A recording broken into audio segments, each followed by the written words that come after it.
اس کے بعد ہم دارالعلوم ندوۃ العلماء جو ایشیا کی عظیم دینی درسگاہ ہے، جو محتاج تعارف نہیں ہے، ہم چاہتے ہیں کہ آپ کے سامنے ایک ایسی شخصیت کو روبرو کریں جو واقعی کئی مرتبہ ہمارے مدرسے میں قدم رنجہ ہو چکی ہے۔ اس سے مراد مولانا عامر بیگ ندوی صاحب ہیں، جو دارالعلوم ندوۃ العلماء کے استاد ادب ہیں۔ ہم حضرت سے انتہائی ادب اور احترام کے ساتھ اس شعر سے گزارش کرتے ہیں کہ حضرت تشریف لائیں اور اپنے ناصحانہ بیان سے ہم تمام سامعین کے قلوب کو مجلہ و مصفح فرمائے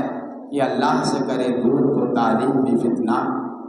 املاک بھی اولاد بھی جاگیر بھی فتنہ، ناحق کے لیے اٹھے تو شمشیر بھی فتنہ، شمشیر ہی کیا نعرہ تکبیر بھی فتنہ۔ حضرت مولانا عامر بیگ ندوی صاحب۔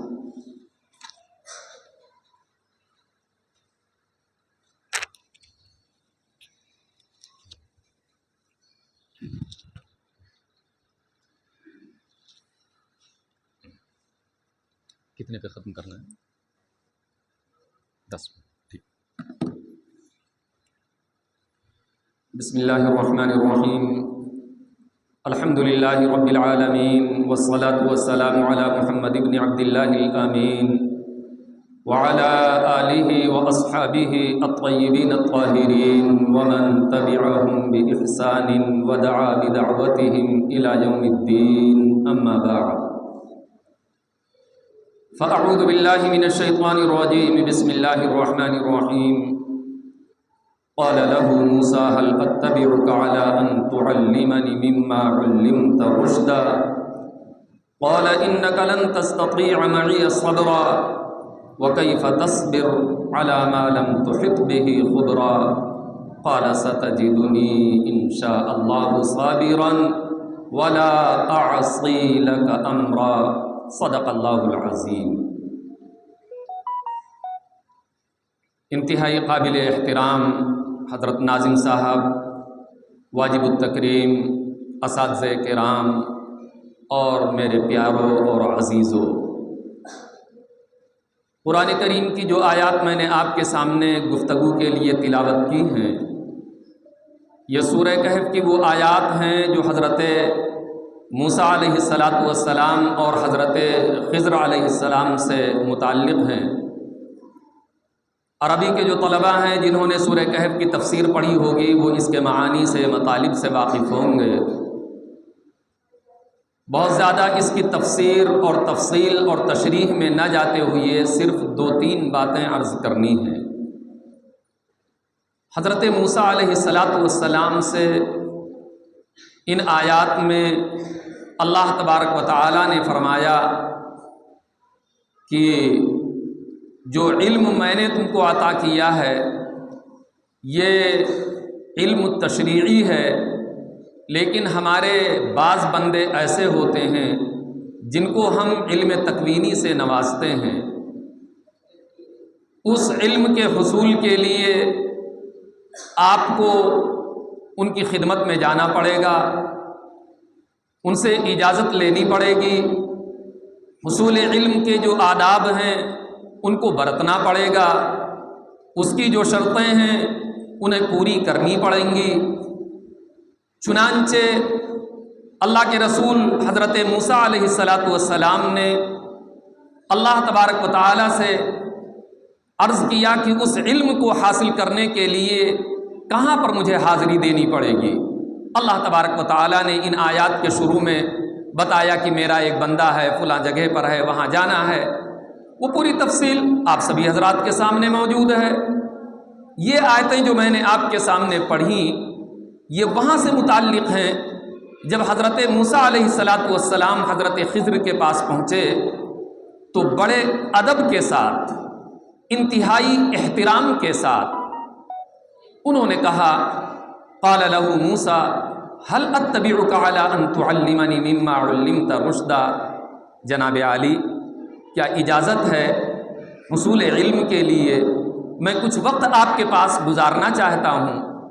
کچھ لمحات آپ سے شیئر کرنا چاہتا ہوں۔ آپ کی خدمت میں حاضری دینا چاہتا ہوں، کیا اس کی آپ مجھے اجازت دے رہے ہیں؟ هل اتبعک علی ان تعلمنی مما علمت رشدا۔ حضرت خضر علیہ السلام سمجھ رہے تھے کہ یہ تو حضرت موسیٰ ہیں، اللہ تبارک و تعالی نے ان کو براہ راست اپنا علم عطا کیا ہے۔ انبیاء جو ہوتے ہیں اللہ تبارک و تعالی براہ راست ان کا معلم ہوتا ہے۔ وَعَلَّمَكَ مَا لَمْ تَكُنْ تَعْلَمْ، نبی کریم صلی اللہ علیہ وسلم کے تعلق سے اللہ تبارک و تعالی نے فرمایا وَعَلَّمَ آدَمَ الْأَسْمَاءَ كُلَّهَا، حضرت آدم علیہ السلام کے تعلق سے فرمایا۔ حضرت خضر اس بات کو اچھی طریقے سے سمجھ رہے تھے کہ یہ براہ راست اللہ سے علم حاصل کرنے والے ہمارے اپنے جو زندگی گزارنے کا ہمارا جو اپنا طریقہ ہے یہ ہمارے ساتھ رہ نہیں پائیں گے۔ جن چیزوں کو اللہ تبارک و تعالی ہم سے انجام دلواتا ہے وہ تکوینی علوم سے چیزیں تعلق رکھتی ہیں۔ چنانچہ انہوں نے کہا کہ بھائی کہاں تم کہاں ہم، تم کہتے ہو کہ جو علم آپ کے پاس ہے اس کو میں حاصل کرنا چاہتا ہوں، ہماری شرطوں کے مطابق تم ہمارے پاس رہ نہیں پاؤ گے۔ حضرت موسیٰ علیہ السلام نے جب کہا قال له موسیٰ هل اتبعک علی ان تعلمنی مما علمت رشدا، تو حضرت خضر نے فرمایا قال انک لن تستطیع معی صبرا، ہمارے جو اصول ہیں، ہمارے جو ضابطے ہیں، ہمارے جو قوانین ہیں یہ تمہارے بس کی چیز نہیں، تم ان پر عمل نہیں کر پاؤ گے۔ انک لن تستطیع معی صبرا۔ پھر بڑی لجاجت کے ساتھ انہوں نے یہ عرض کیا، یہ درخواست کی، یہ التماس کیا کہ نہیں حضرت ستجدنی انشاء اللہ صابرا ولا اعصی لک امرا، اگر اللہ نے چاہا تو آپ مجھے پائیں گے کہ میں اپنے آپ کے اوپر پوری طریقے سے کنٹرول رکھوں گا۔ آپ کے جو اصول ہیں، جو ضوابط ہیں، جو قوانین ہیں، جو شرطیں ہیں، ان تمام چیزوں کو میں فالو کروں گا، میں ذرہ برابر ان تمام اصولوں کی خلاف ورزی نہیں کروں گا۔ ستجدنی انشاء اللہ صابرا ولا اعصی لک امرا، ذرہ برابر کسی بھی معاملے میں کہیں سے کوئی نافرمانی، کوئی خلاف ورزی میں نہیں کروں گا۔ حصول علم کے لیے یہ پہلی شرط ہے کہ آدمی اپنے اساتذہ کی، اپنے ادارے کی، اپنے بزرگوں کی ان کی جو شرطیں ہیں، ان کے جو اصول ہیں، ان کے جو قواعد ہیں، ان کو بالکل از اول تا آخر تسلیم کرے، پوری طریقے سے ان شرطوں کے مطابق زندگی گزارنے کا وعدہ کرے۔ کہیں سے ایک لمحے کے لیے بھی اساتذہ کے اصول کی خلاف ورزی، ان کے احکامات کی خلاف ورزی اگر طالب علم کی زندگی میں آ گئی تو پھر یہ چیز حصول علم کے لیے بہت مانع ہوا کرتی ہے۔ جو خیر، جو فیض، علم کی جو برکت وہ حاصل کرنا چاہتا ہے وہ اپنا وقت تو گزار رہا ہوگا،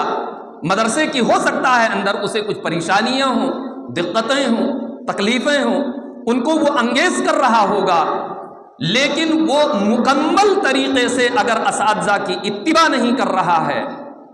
ان کے اصولوں کی پابندی نہیں کر رہا ہے، تو صحیح معنوں میں جو فیض جاری ہونا چاہیے یہ نہیں ہو سکتا ہے۔ اس لیے میرے عزیزو، جب آپ یہاں آ گئے ہیں قرآن کریم کی ان آیات کی روشنی میں حصول علم کی جو شرطیں، ایک وقت کا نبی، جلیل القدر نبی، صاحب کتاب نبی، جو صرف نبی نہیں بلکہ رسول بھی ہے، اللہ نے باقاعدہ توریت کی شکل میں کتاب عطا فرمائی، نئی شریعت عطا فرمائی، لیکن حصول علم کے لیے جب وہ نبی پہنچتا ہے، حضرت خضر علیہ السلام نبی ہیں یا نہیں ہیں، اس سلسلے میں یہ ایک مختلفی مسئلہ ہے، لیکن ان کے یہاں جب حصول علم کے لیے پہنچے ہیں تو بڑے ادب کے ساتھ، احترام کے ساتھ یہ وعدہ کرتے ہیں ستجدنی انشاء اللہ صابرا ولا اعصی لک امرا۔ اس چیز کو اپنی گرہ میں باندھ لیجئے، اگر آپ یہاں سے کچھ لے کے جانا چاہتے ہیں، اساتذہ کی تعظیم، ان کا احترام، ان کی اطاعت، ان کی اتباع، ان کی پیروی، چاہے بات سمجھ میں آئے یا نہ آئے، وہ جو اصول نافذ کریں، جو قانون بنائیں، اس کی حکمت کئی مرتبہ ایسی ہوتی ہے طالب علم سوچتا ہے کہ یہ کیا، موبائل پہ پابندی کیوں لگ رہی ہے صاحب؟ موبائل تو ہماری زندگی کا جز ہے، اس سے ہم پڑھتے ہیں، کتابیں ڈاؤن لوڈ کرتے ہیں، آخر اتنی فائدے کی چیز ہے، اساتذہ کیوں منع کرتے ہیں؟ چاہے جتنی فائدے کی وہ چیز ہو، اگر اساتذہ منع کر رہے ہیں، چاہے اس کی حکمت اور علت اس وقت آپ کے سمجھ میں آئے یا نہ آئے، ہر حال میں آپ کو ان کی اتباع، ان کی اطاعت، ان کی پیروی کرنی ہے۔ اگر اس سے خلاف ہٹ کر کے آپ زندگی گزاریں گے تو ہو سکتا ہے آپ زندگی بھی گزار لے جائیں اور معاشرہ اور سماج آپ کو عالم بھی کہنے لگے، قاری اور فاضل بھی کہنے لگے، لیکن آپ کے علم کا جو فیض ہے یہ جاری نہیں ہو سکتا۔ اس کے لیے ضروری ہے اپنے اساتذہ کی تعظیم، ان کا احترام، ان کی اتباع، ان کی پیروی۔ بہت سے کم علم والے طلبہ ایسے دیکھے گئے جو پڑھنے لکھنے کے زمانے میں بہت نمایاں اور فائق اور ممتاز نہیں تھے، لیکن ان کی زندگیوں میں اساتذہ کا احترام تھا، ان کی تعظیم تھی، اساتذہ سے محبت تھی، اپنے ادارے سے محبت تھی۔ اللہ تبارک و تعالیٰ نے ان کے علم کو قبولیت سے نوازا، اللہ تبارک و تعالیٰ نے ان کے فیض کو جاری کیا۔ ایک علاقے کے علاقے ان سے سیراب ہوئے، اس کے بالمقابل بہت سے لائق و فائق، لیکن ان کی زندگیوں میں تواضع نہیں، عاجزی نہیں، خاکساری نہیں، ان کے یہاں اساتذہ کا احترام نہیں، تعلی، استکبار، غرور، تکبر، اس طرح کی چیزیں ان کی زندگیوں میں تھیں۔ بڑے قابل تھے، بڑا نام تھا، بہت نمایاں، بہت فائق تھے، لیکن ایسا ضائع ہوئے آج پتہ نہیں چلتا کہ وہ کہاں پر موجود ہے۔ آپ کے اساتذہ بھی اس طرح کی بہت سی مثالیں دے دیں گے اور آپ بھی اپنے نظروں کے سامنے اس چیز کو محسوس کریں گے۔ طالب علمی کے زمانے میں بہت سے ایسے لوگ تھے جو بڑے لائق و فائق تھے، لیکن کہیں نہ کہیں اس سلسلے میں ان سے کوتاہیاں ہوئی تھیں۔ اللہ تبارک و تعالیٰ کی ذات بڑی بے نیاز ہے، بہت غنی ہے، ذرا بھی اگر اس کے اصول و ضابطے سے کوئی انحراف کرتا ہے اللہ تبارک و تعالیٰ اسے محروم کر دیتا ہے۔ تو اس لیے میرے عزیزو، اللہ تبارک و تعالیٰ کے سامنے دعا بھی دراز کرتے رہیے، اساتذہ کا ادب کرتے رہیے، احترام کرتے رہیے۔ ابھی